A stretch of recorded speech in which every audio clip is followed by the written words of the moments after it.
추석 연휴 엿새째인 오늘 귀경 차량이 몰리면서 아침 7시부터 서울 방향 정체가 시작될 전망입니다. 한국도로공사는 오늘 지방에서 수도권으로 들어오는 차량이 32만 대로 귀경 차량이 서울 방향으로 집중되면서 강한 정체가 이어질 것으로 보인다고 밝혔습니다. 서울 방향 정체는 아침 7시에서 8시쯤 시작돼 오후 5시에서 6시쯤 가장 심할 것으로 보고 있습니다. 경부고속도로 서울 방향은 신갈에서 기흥, 옥산에서 서울 요금소 구간 중심으로 오후 4시 무렵 극심한 혼잡이 예상됩니다. 영동고속도로 인천 방향은 동탄에서 여주에서 용인 구간에서 오후 5시 최대 혼잡이 나타날 수 있습니다.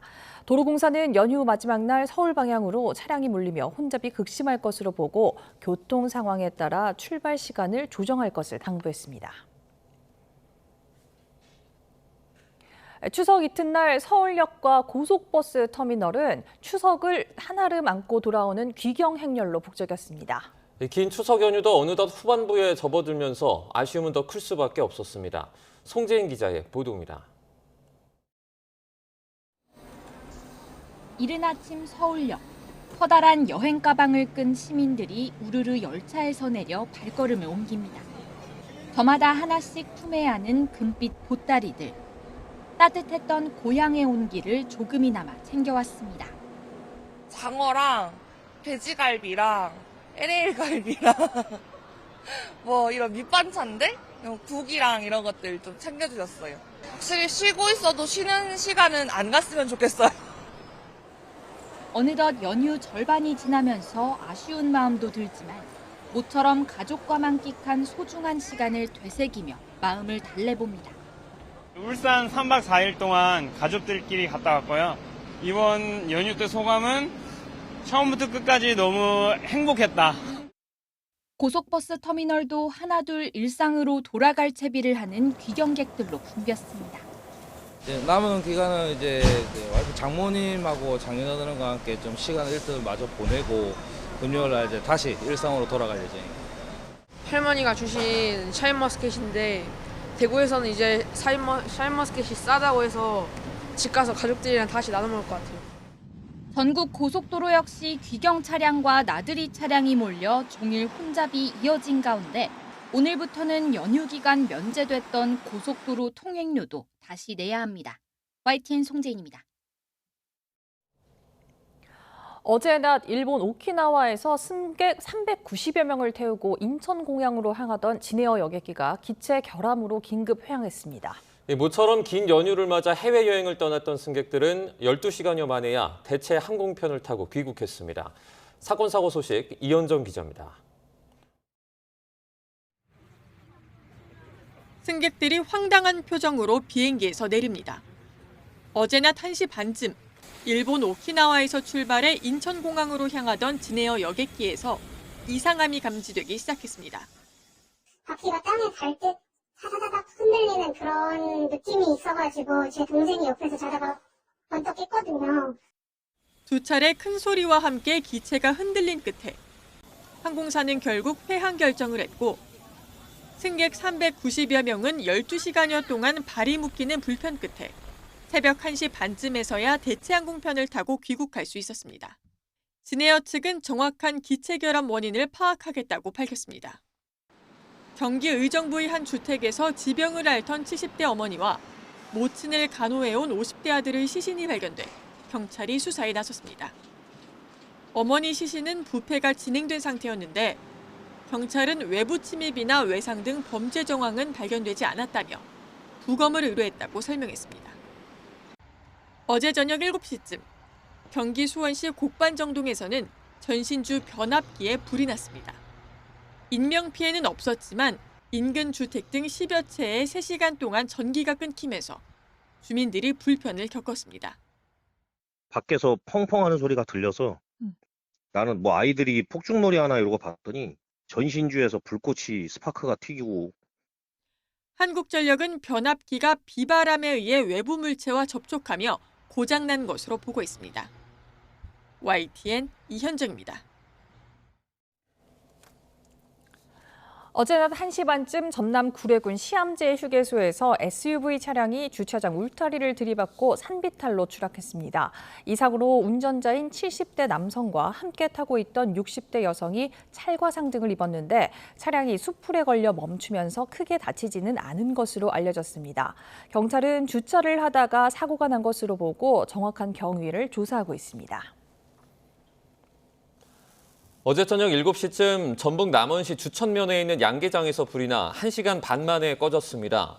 화재로 인한 인명피해는 없었지만 축사 2개 동이 모두 탔습니다.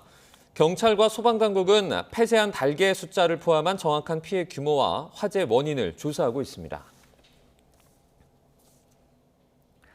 국가정보자원관리원에서 불이 난 지 2주가 다 돼가지만 복구율은 20%대에 머물고 있습니다. 정부는 민간 클라우드 기업과 협업해 신속한 시스템 복구에 나서겠다는 계획입니다. 김승환 기자가 보도합니다.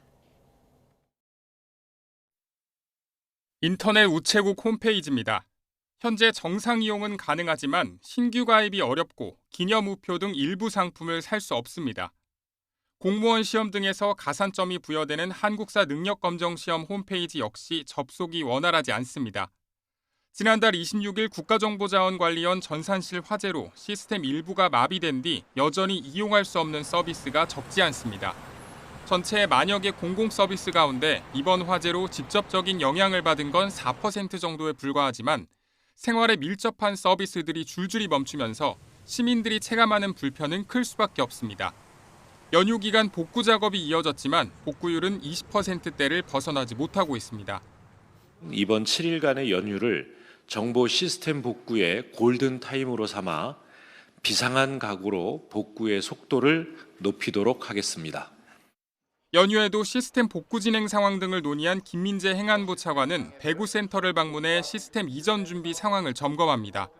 김 차관은 국민 불편을 조속히 해소하기 위해 민간 클라우드 기업과 협력해 시스템 복구에 총력을 다하겠다고 밝혔습니다. 긴 연휴가 이어져 평소보다 정부 민원 서비스 수요는 줄었지만 사고가 발생한 지 2주 가까이 됐는데도 복구의 속도가 나지 않으면서 서비스 차질이 더 길어지는 게 아니냐는 우려가 나오고 있습니다. YTN 김승환입니다. 추석 전이나 연휴 동안 일을 하고도 임금을 제때 받지 못했다면 고용노동부에 신고하면 되는데요. 국가정보자원관리원 화재로 임금 체불 신고 시스템에 장애가 생기면서 노동부가 긴급 비상신고망을 마련했습니다. 조용성 기자가 보도합니다. 올해 임금 체불액은 지난 7월 기준 1조 3,421억 원으로 노동자 17만 3천여 명이 일하고도 돈을 받지 못했습니다. 건설업 경기 부진의 여파로 임금 체불액은 지난 2022년부터 줄곧 증가 추세입니다. 올해도 2조 원을 넘길 것이 확실시됩니다. 추석 연휴 전부터 노동부는 임금을 받지 못해 힘든 노동자를 줄이기 위해 임금 체불 집중 청산 기간을 운영했습니다. 특히 국가정보자원관리원 화재로 임금 체불 신고를 받던 노동 포털이 먹통이 되면서 임시 온라인 민원 접수 체계를 구축했습니다. 추석에 임금을 제때 받지 못했다면 정상 운영 중인 고용24 공지사항에서 서식 등을 안내받을 수 있습니다. 또 전국 48개 지방노동관서 대표 이메일과 팩스 등으로 신고하면 됩니다.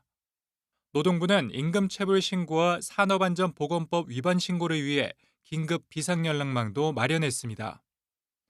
연락망은 고용24와 노동부 페이스북, 유튜브, 인스타그램, 블로그 등에서 볼 수 있습니다. YTN 조용성입니다. 매년 국내에서 급성 심정지 환자가 3만 명 넘게 발생하고 있습니다. 여러 요인이 있지만 11시간 연속 근무 등 야근과 과로가 심장 건강을 해쳐 장시간 노동 관행 개선이 필요합니다. 권민석 기자입니다. 갑작스레 심장 기능이 중단돼 혈액 순환이 멈추는 급성 심정지는 그 자체로 치명적입니다. 급성 심정지 발생 시 생존율은 8.6%에 불과하고 뇌기능 회복률은 5.6%에 그쳐 살아도 사는 게 아닌 심각한 후유증을 남깁니다. 초고령화 추세로 2018년부터 매년 3만 건을 넘는 등 인구 10만 명당 발생률도 60명을 웃돕니다. 심부전과 심근경색, 부정맥, 뇌졸중, 당뇨, 고혈압 등 기저질환이 위험인자로 꼽히는데 근무 형태와 근무 시간도 급성 심정지 발병에 적잖은 영향을 끼칩니다. 야간, 저녁 근무는 물론이고 지나친 과로도 심장에 무리를 줍니다. 하루 7시간에서 9시간 노동과 비교해 11시간 이상 연속으로 일하면 급성 심근경색 발생 위험이 1.63배 늘어난다는 연구 결과가 있을 정도입니다. 현실적 어려움에도 불구하고 야근과 장시간 노동을 의식적으로 줄이도록 노력해야 하는 이유입니다. 되도록 야간 근무 또는 연장 근무를 줄이시고 또 연속 근무를 하신다면 중간중간 휴식과 업무 후에 충분한 휴식과 수면 등의 건강한 생활 습관을 좀 지키는 것이 중요하겠습니다. 보건당국은 규칙적인 운동, 흡연과 폭음을 멀리하는 생활 속 실천도 강조했습니다. YTN 권민석입니다. 추석 연휴 궂은 날씨가 이어지는 가운데 오늘도 대체로 흐리고 곳에 따라 비가 내리겠습니다. 기상청은 오늘 새벽 인천, 경기 남부, 충청권, 경북 북부 내륙에 비가 내리고 오후에는 전라권과 제주도 등지에 가끔 약한 비가 오겠다고 예보했습니다. 아침 기온은 어제와 비슷하지만 낮 기온은 크게 올라 서울 27도, 대구 25도, 광주 27도를 나타내겠습니다. 윤석열 전 대통령의 내란 우두머리 혐의 재판이 어느새 반년 넘게 이어지고 있습니다. 재판부는 늦어도 내년 초에 선고하는 걸 목표로 두고 있는데 1심 결과가 언제쯤 나올지 주목됩니다. 권준수 기자입니다. 올해 4월 윤석열 전 대통령이 파면된 뒤부터 내란 우두머리 혐의 재판은 본격 시작됐습니다. 첫 공판기일 이후 두 번째 기일엔 언론사의 촬영 신청이 받아들여지면서 윤 전 대통령이 법정에 나와 피고인석에 앉은 모습이 공개됐습니다. 어느새 반년이 지나며 공판기일은 20번 이상 진행됐는데 관심은 언제쯤 선고가 이뤄질 수 있을지입니다. 연말까지 재판 일정은 매주 1회 이상 예정돼 있지만 윤 전 대통령은 지난 7월 재구속된 뒤로 계속 법정의 모습을 드러내지 않고 있습니다. 피고인이 불출석하면서 재판은 궐석 상태로 증인신문 등을 우선 진행하고 있는 상황. 김용현 전 국방부 장관과 조지호 전 경찰청장 등 재판부가 병합을 예고한 다른 관련 사건도 아직 합쳐지지 않았습니다. 다만 신속 재판을 외치는 정치권 요구에 서울중앙지방법원은 담당인 형사합의 25부에 일반 사건을 맡아줄 재판관을 추가로 배치했고 재판장인 지규현 부장판사는 연말까지 재판을 끝낸 뒤 내년 2월 안에 선고하겠다는 계획을 법정에서 직접 설명하기도 했습니다. 비슷한 사회적 영향력이 있었던 박근혜 전 대통령의 국정농단 사건을 비춰보면 예고된 내년 초는 그리 늦진 않은 시점입니다. 국정농단 재판은 지난 2017년 5월부터 시작돼 이듬해 4월에 1심 선고가 이뤄져 1년 가까이 시간이 걸렸기 때문입니다. 그러나 윤 전 대통령을 향한 특검별 수사와 추가 기소 사건 등이 이어지면서 윤 전 대통령 변호인단은 대응이 어렵다는 점을 거듭 강조하고 있고 특검법을 향한 위헌 법률 심판 제청 등 절차적인 문제 제기가 받아들여질 경우 재판은 중단될 가능성도 남아있어서 선고까진 갈 길이 쉽지 않을 거로 보입니다. YTN 권준수입니다. 서울 서부경찰서는 술에 취해서 초등학생들을 데려가려 한 50대 남성 A씨에 대한 내사에 착수했습니다.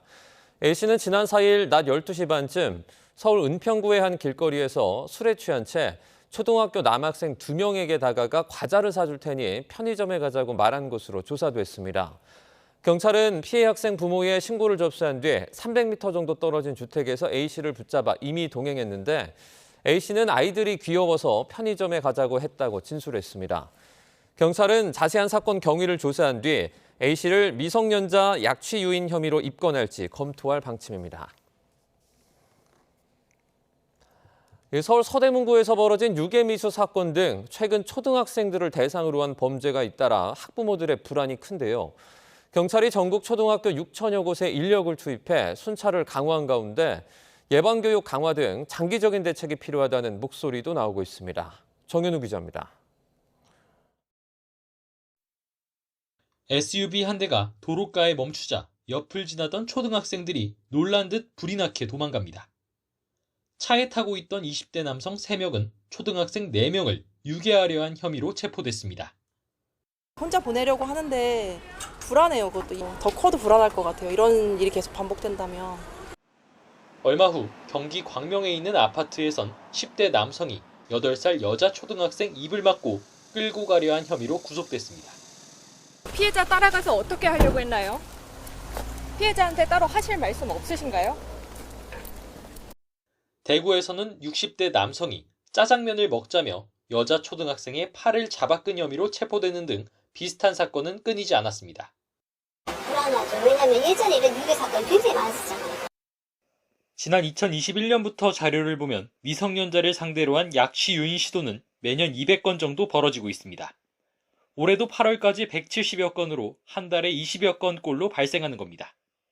등교가 한창인 서울의 한 초등학교 앞입니다. 유괴 시도가 잇따르는 상황에 경찰은 등하교 시간대 전국 초등학교 6천여 곳에 인력을 배치해 예방 활동을 벌이기도 했습니다. 유괴 등 아동 관련 범죄 예방을 위해 가정이나 학교에서 실제 상황에 대비한 실질적인 교육을 강화해야 한다는 지적도 나옵니다. 왜냐하면 경찰을 24시간 학교 앞에 배치한다고 해서 그럴 수도 없기 때문에 일단 그 교육부 차원에서 학부모나 아이들을 대상으로 하는 그 교육 프로그램이 좀 나야 됩니다. 정부는 교육 강화를 포함해 아동 유괴 시도에 대한 종합 대책을 마련하고 있습니다. 이에 발맞춰 경찰 역시 약취 요인 신고가 접수될 경우를 최고 긴급 상황으로 보고 총력 대응하는 방안 등을 검토하고 있습니다. 그 아이를 대상으로 한 범죄이기 때문에 제일 민감도가 높을 수밖에 없고요. 보호를 해줘야 되는 것이기 때문에 사실상은 아이를 빨리 찾는 제도도 함께 실효화할 필요가 있다라고. 종합대책은 추석 연휴가 끝난 이후 발표될 전망인데 실효성 있는 중장기적 로드맵으로 학부모들의 불안감을 잠재울 수 있을지 관심입니다. YTN 정현우입니다.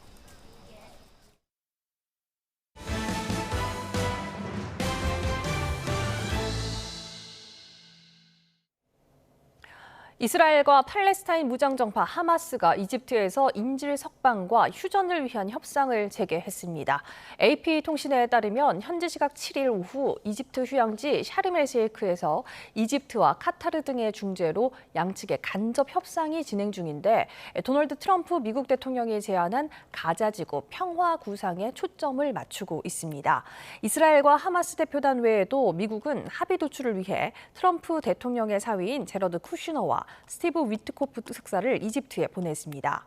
중재국 이집트의 아드르 압델라티 외무장관은 기자들에게 미국 대표단 일부가 오는 8일 회담에 합류할 것이라고 전했습니다. 미국 트럼프 행정부는 가자지구 전쟁을 촉발한 하마스의 이스라엘 기습 공격 2주년을 맞아 이스라엘에 대한 지지를 재확인하며 반유대주의 척결을 다짐했습니다. 마코 루비오 미 국무장관은 현지 시각 7일 성명에서 2년 전 하마스가 이스라엘 역사상 가장 잔혹한 테러 공격으로 미국인 46명을 포함한 1,200명 이상의 남녀와 어린이를 살해했다고 지적했습니다. 그러면서 하마스는 미국인 12명 등 254명의 인질을 납치했고 현재까지 사망자를 포함해 48명을 억류하고 있다며 미국 시민의 시신도 포함돼 있다고 덧붙였습니다. 미 국방부 인도 태평양 차관보 지명자가 한국군 역량으로 중국 억제에 기여할 수 있다고 말했습니다. 중국의 서해 활동을 한국을 겨냥한 것으로 규정했고 타이완에는 국방비 대폭 증액을 촉구했습니다. 워싱턴에서 신윤정 특파원이 보도합니다.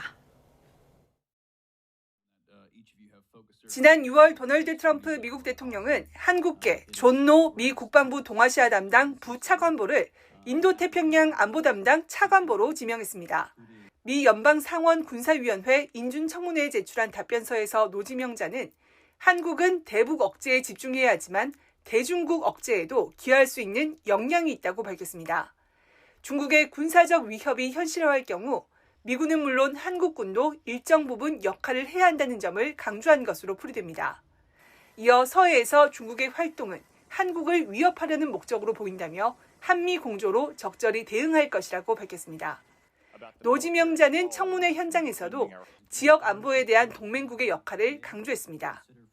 We need to make sure that our allies and partners in the region are doing more, are spending more, and are doing their part, including Japan, including Australia, Republic of Korea, Taiwan.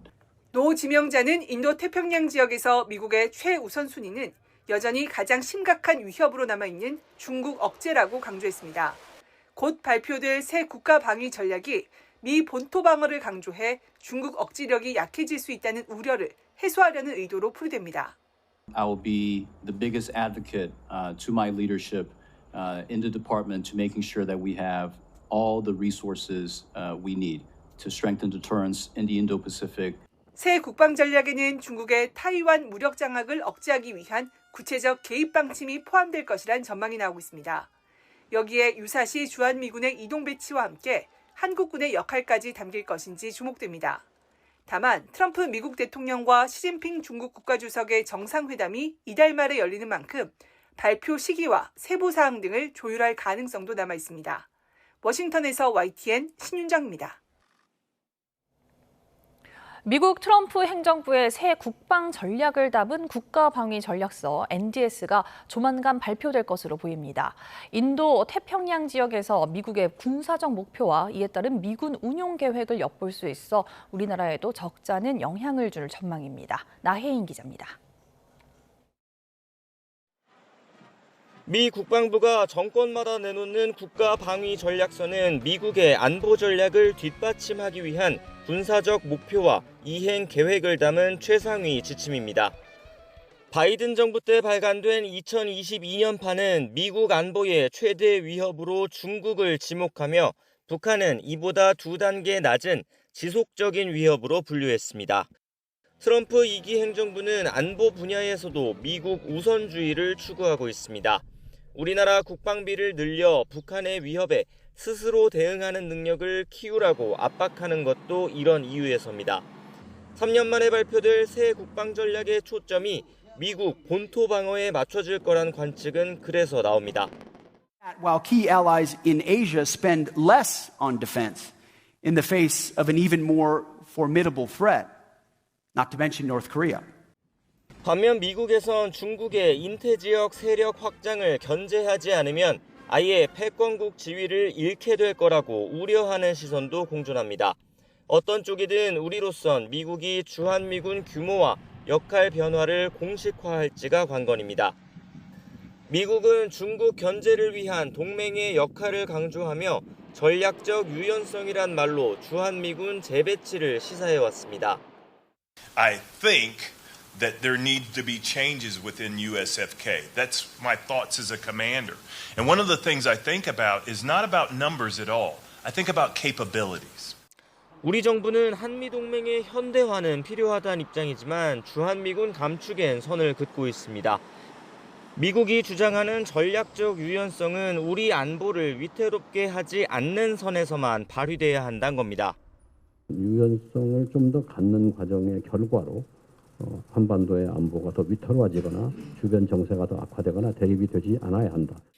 미국의 새 국방 전략은 다음 달로 예상되는 한미 국방정책협의기구 안보협의회의 주요 의제로 다뤄질 거로 보여 전시작전 통제권 전환을 비롯한 우리 국방정책에도 영향을 미칠 거로 보입니다.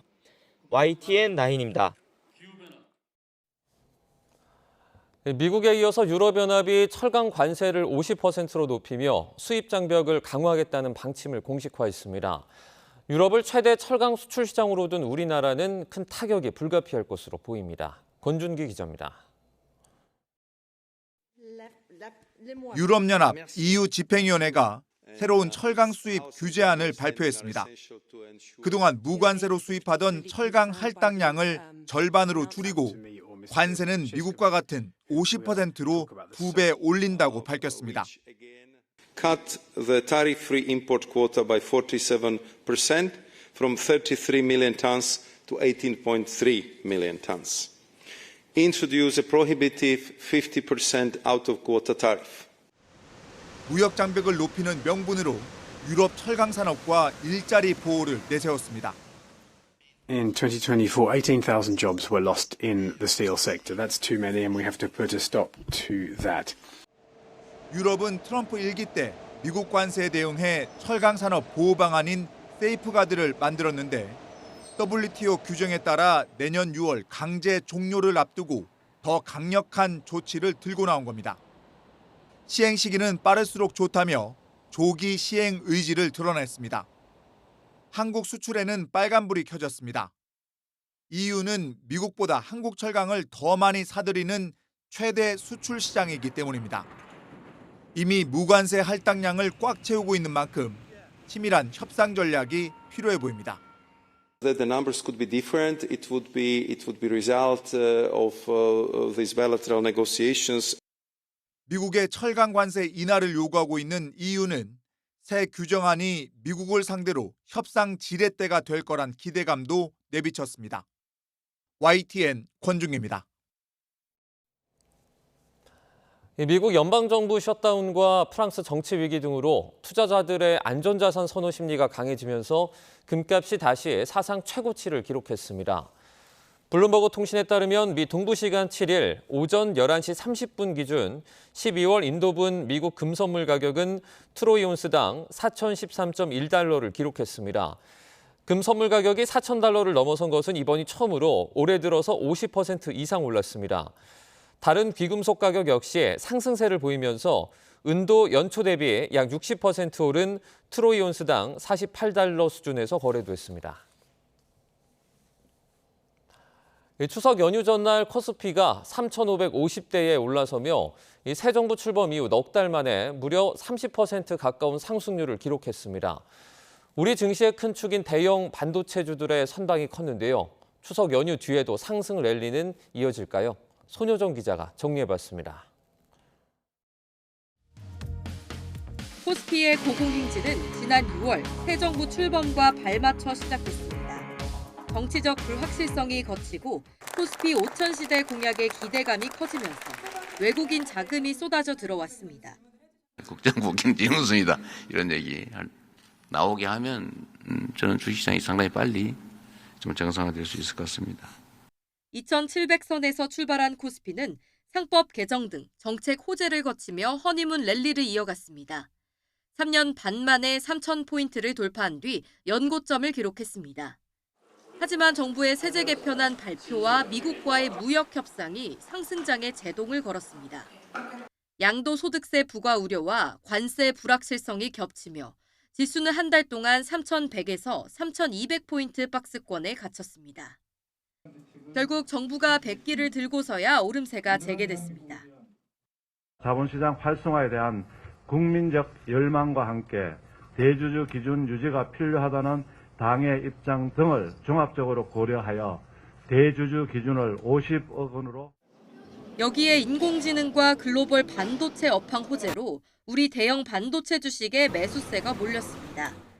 5만 원대에 머물던 삼성전자가 4년 9개월 만에 9만 원대에 올랐었고 SK하이닉스는 사상 처음으로 40만 원을 넘어서며 신고가 행진을 이어갔습니다. 시가총액 1, 2위 두 종목의 선방에 지수도 9거래일 연속 신고점을 갈아치웠고 사상 첫 3,500선 고지를 밟았습니다. 차익 실현으로 연휴 직전에는 보통 주가가 소폭 하락하지만 오픈 AI 협력 호재까지 나오면서 추석 직전까지 불장이었습니다. 지난 넉 달 동안 상승률은 28%, 아시아 주요 증시와 비교해봐도 두드러지는 성과입니다. 반도체 호황이 2027년까지 이어질 전망이라 코스피 역시 추가 상승할 여지가 충분하다는 게 대체적 관측입니다. 우리나라 코스피의 30%가 반도체니까 좀 삼성전자가 만약에 이제 10만 원 정도 가면 한 10% 정도 오르는 거잖아요. 네. 지수로 따지면 한 3,800까지는 가는 거죠. 다만 지속적인 상승세를 위해서는 외국인 자금 의존에서 벗어나 개미 투자자의 참여가 뒷받침돼야 한다는 목소리도 나옵니다. YTN 손효정입니다.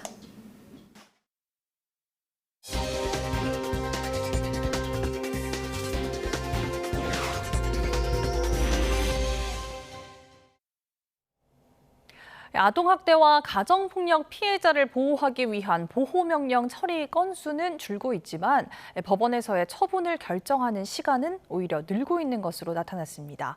법원 행정처는 조사 인력이 부족하다고 설명했는데 사각지대 방지를 위해 전문 인력 확충 등의 노력이 필요해 보입니다. 김다현 기자입니다. 지난 3월 인천에서 12살 의붓아들을 상습폭행해 숨지게 한 계모가 징역 30년을 확정받았습니다. 지난달 대구에선 생후 35일 된 아들을 숨지게 한 혐의를 받는 아버지가 구속 상태로 검찰에 넘겨지기도 했습니다. 끔찍한 사건이 반복되다 보니 아동학대 방지를 위한 제도에도 관심이 쏠립니다. 피해아동 보호명령이 그중 하나인데 피해아동이나 보호기관의 장이 학대 행위자를 격리해달라고 법원에 청구할 수 있는 제도입니다. 법원의 신속한 결정이 중요할 수밖에 없지만 처분이 내려질 때까지 걸리는 기간은 늘어나고 있는 것으로 나타났습니다. 2022년 859건, 이듬해 707건, 지난 6월까지는 289건으로 처리 건수 자체는 감소하고 있는데 평균 처분 소요 기간은 잠시 줄었다가 지난해부터는 다시 길어지는 추세입니다. 가정폭력 피해자를 보호하기 위한 피해자 보호명령 제도도 상황은 비슷합니다. 처리 건수는 2022년 2045건에서 지난 6월까지 731건으로 꾸준히 줄었지만 처분까지의 평균 기간은 늘어났습니다. 신속하게 피해를 구제하고 또 가해자로부터 피해자를 격리하는 것이 매우 중요합니다. 그래서 지금 점점 속도가 또 늘어나고 있는 이 부분에 관해서는 우려를 할 수밖에 없는 상황입니다. 법원 행정처는 피해 당사자들이 긴급한 상황에서 직접 신청하는 사건이 많다 보니 판단에 필요한 자료가 충분하지 않은 경우가 많다고 항변합니다. 조사 인력이 부족한 것도 사건 처리 지연을 부르는 주요 원인으로 꼽히는데 피해자들이 제도 사각지대에 놓이지 않도록 전문 인력 확충 등의 지원이 절실한 상황입니다. YTN 김다현입니다. 최근 10년 동안 군에서 발생한 사망사고 10건 가운데 7건은 자살 사고였던 것으로 나타났습니다. 국방부가 국회 국방위원회 소속 더불어민주당 황희 의원실에 제출한 자료를 보면 2016년부터 올해 9월까지 발생한 사망사고는 모두 722건으로 집계됐습니다. 이 가운데 자살 사고는 501건으로 전체의 69.4%를 차지해 단일 사망 원인으로는 가장 큰 비중을 차지했습니다. 관세청이 지난 2021년부터 총 3천억 원이 넘는 과태료를 부과했지만 실제 수납률은 17.9%에 그친 것으로 나타났습니다. 국회 기획재정위원회 소속 국민의힘 박성훈 의원이 관세청으로부터 받은 자료에 따르면 2021년부터 올해 8월까지 과태료 부과액은 총 3,312억 원으로 집계됐습니다. 이 가운데 수납액은 단 592억 원에 그쳤습니다.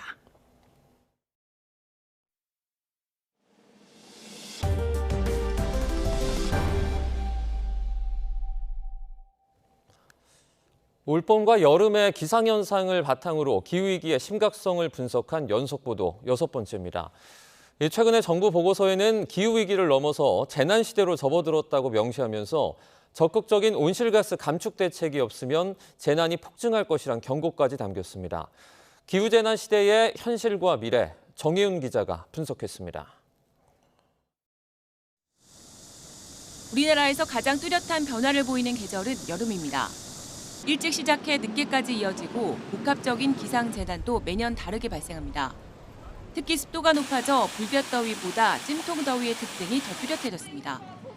올해 발표된 2025 한국기후위기평가보고서에서도 이 같은 한반도의 기후 특징이 점점 뚜렷해지고 있다는 분석이 담겼습니다. 한반도 연평균 기온이 2년 연속 역대 최고를 기록한 가운데 최근 7년 온난화 추세가 뚜렷해진 것으로 나타났습니다. 지난해 국내 이산화탄소 농도는 안면도가 430.7ppm, 고산이 429ppm, 울릉도가 428ppm으로 전지구 평균보다 5에서 8ppm 높았습니다. 특히 지난해와 올해 한반도 주변 해수면 온도는 최근 10년 상위 1, 2위를 다투며 지구 평균보다 2배 이상 높았습니다. 이런 영향으로 극한 폭염과 극한 호우, 강한 태풍 등이 늘어났습니다.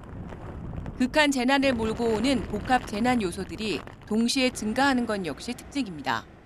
사회 인프라가 그간 축적되어 온 그 기후에 맞춰서 다 이렇게 조성이 되어 있다고 생각을 하거든요. 그런데 갑자기 뭐 비가 많이 온다든지 농작물이 우리는 뭐 예를 들어서 A라는 작물을 잘 가꾸기에 적합하게 다 비료나 기타 등등이 다 만들어져 있는데 더 이상 A가 자라지 않을 때 전력 문제는 어떻게 할 것인지 그간의 그 인프라는 그런 내용들이 충실히 반영이 안 되어 있다면 저는 하나의 위기라고 그 명명하고 빠르게 대처하는 건 필요하다고 생각을 하거든요. 50여 년 뒤 지금처럼 온실가스 배출이 지속한다면 폭염 일수는 최대 9배, 열대야 일수는 최대 21배까지 폭증할 수 있다는 분석이 나왔습니다. 이러한 극한 기상은 사회 전반에 직접적인 영향을 미칠 것으로 보이는데 연평균 산불 건수가 500건 이상으로 크게 증가하고 최근 강릉처럼 폭염형 급성 가뭄이 폭증하며 재난형 초대형 산불이 증가할 것이란 전망입니다. 최근에 기후변화는 극한 현상으로 이어지고 있고 이런 극한 현상은 각종 재난을 복합 재난으로 만들고 있습니다. 가뭄과 산불이 연계가 돼 있고 또 산사태는 침수와 연계가 되어 있습니다. 그래서 이를 대응하기 위해서는 국가, 광역, 기초지자체 간의 연계성을 갖춘 기후변화 적응 대책의 일환으로 대응이 이루어져야 됩니다. 2025 한국 기후위기 평가보고서는 기후위기가 더는 먼 미래의 문제가 아닌 현재의 복합 재난으로 다가왔다는 것을 명백히 하는 동시에 국가적 차원의 강력한 장단기 대책이 시급하다는 경고음을 울리고 있습니다. YTN 정혜윤입니다. 디지털 전환 가속화 속 고령층, 장애인 등 취약계층의 디지털 소외 문제가 심화하면서 이를 해소하기 위한 제도적 지원이 시급하다는 지적이 나오고 있습니다. YTN 탐사보도 프로그램 팩트 추적이 만난 디지털 취약계층의 경우 키오스크와 모바일 앱 활용 등에서 어려움을 겪으며 일상생활에서 큰 불편을 겪고 있다고 토로했습니다. 실제 정부가 지난해 실시한 조사에서 일반 국민의 디지털 정보화 수준을 100%라고 봤을 때 고령층, 장애인, 농어민 등 취약계층의 수준은 77.5%에 불과한 것으로 집계됐습니다. 전문가들은 디지털 소외 문제는 삶의 질과 사회적 건강을 위협하는 요소라고 진단하며 디지털 역량 제고를 위한 교육 강화와 배리어 프리 기기 등의 확충에 속도를 내야 한다고 조언했습니다. 오늘 밤에 방송되는 YTN 탐사보도 프로그램 팩트 추적은 취약계층의 디지털 소외 문제의 실태와 해법을 집중 조명합니다.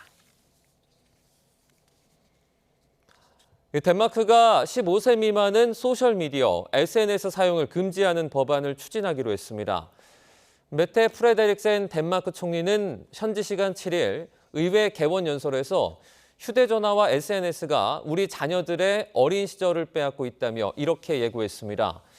또 SNS 사용을 목줄이 풀린 괴물에 묘사하면서 사용금지법 도입을 위한 의회 협조를 당부했습니다.